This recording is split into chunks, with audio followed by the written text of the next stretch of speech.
The Obama deception. The truth strikes back. Gerald Celente is recognized as one of the world's foremost trends forecasters and is the founder of the Trends Research Institute.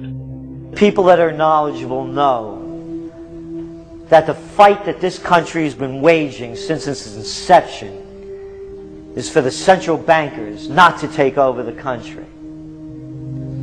And that's why people like Andrew Jackson were elected. And that's why people revere people like Thomas Jefferson and others.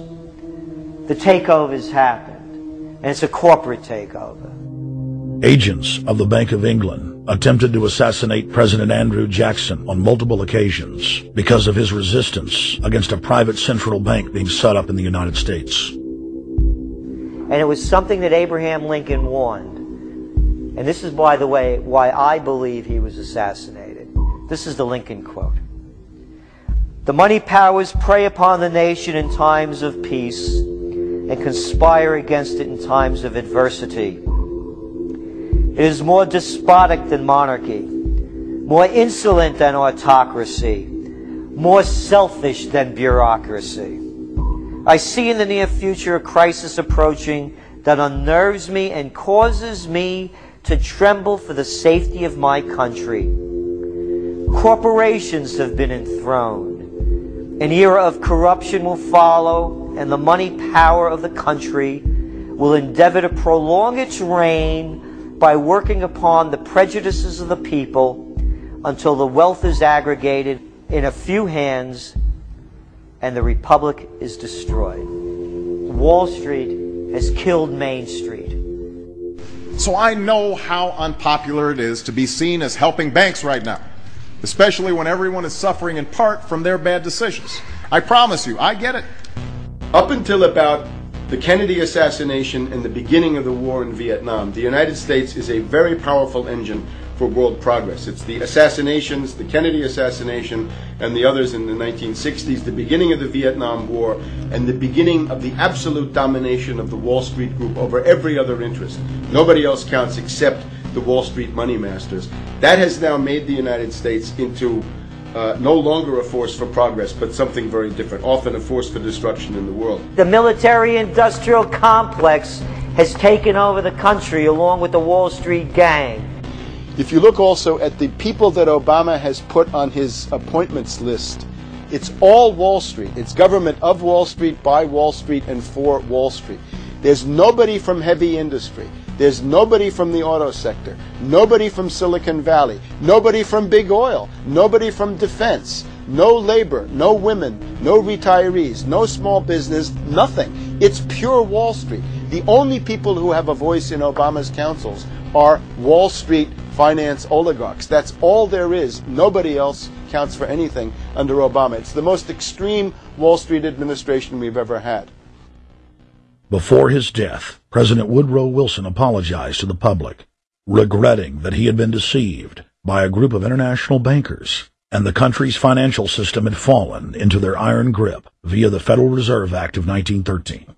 Whether sought or unsought by the military-industrial complex, the potential for the disastrous rise of misplaced power exists and will persist. Dwight D. Eisenhower, he warned the people that the military-industrial complex was taking over the country. Only 3 years after leaving office, President Eisenhower's prophetic warning concerning the threat posed to our system of government by the military-industrial complex came to pass. President John F. Kennedy had enraged the entire elite network.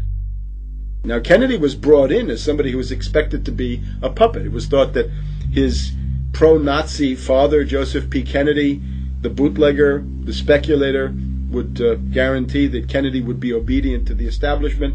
They thought that Kennedy was a sex maniac who could be manipulated through all of this, but it turned out that through his personal suffering, Kennedy had discovered a personal sense of himself which went beyond just being a puppet, and he began to think about things like economic recovery, world peace, having a space program, making deals with the Soviets, cutting the Federal Reserve down to size, and a whole series of other things. Executive Order number 11110, signed by President Kennedy, began the process of abolishing the private Federal Reserve. Kennedy was also pushing for real civil rights reform and had begun the process of pulling the troops out of Vietnam.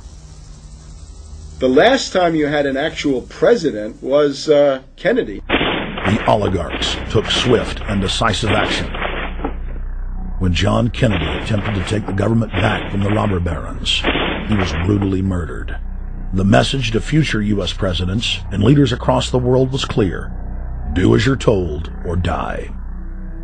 John Fitzgerald Kennedy was the last true president of the United States. And until the globalists are removed from power, we will never have another real one.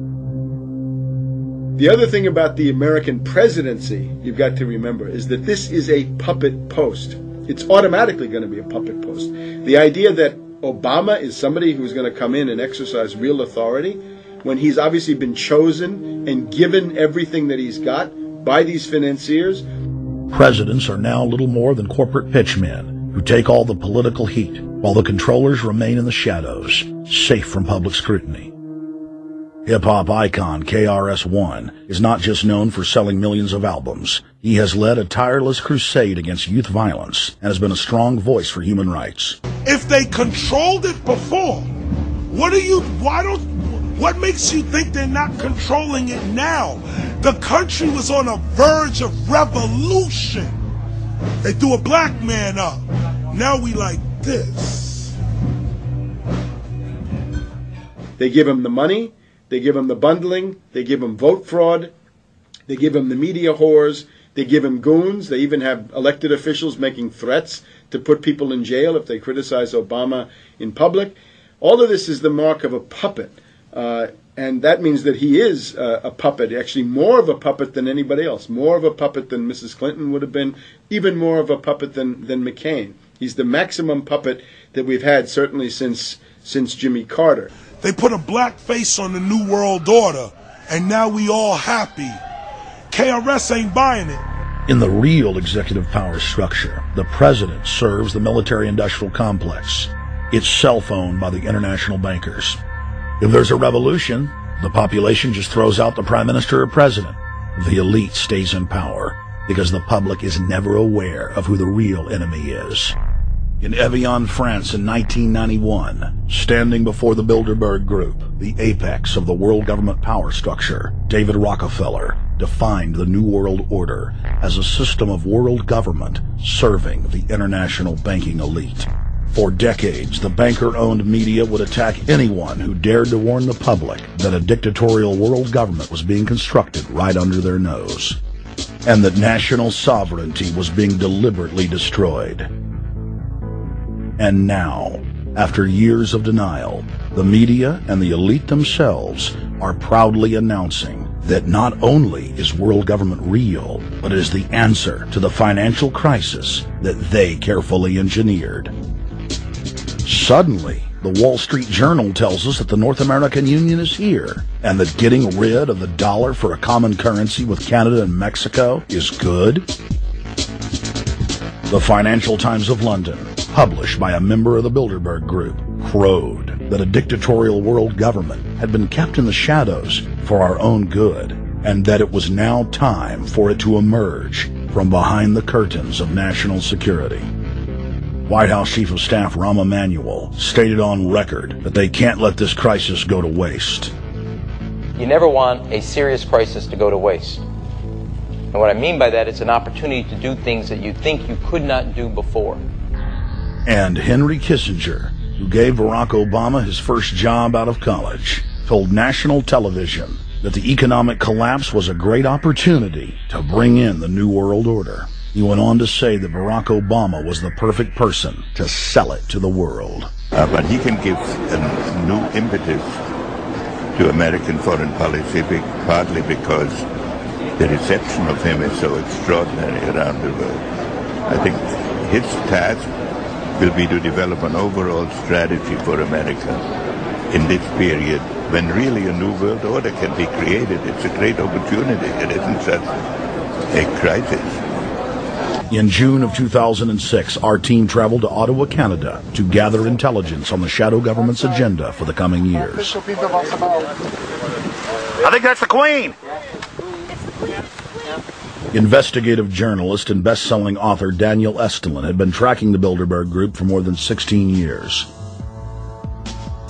His moles inside Bilderberg informed him that the elite were planning to first run the price of gas up to $150 a barrel, unimaginable in 2006.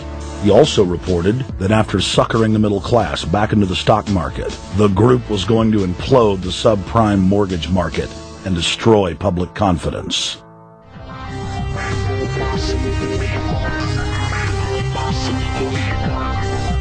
The Obama deception. The truth strikes back.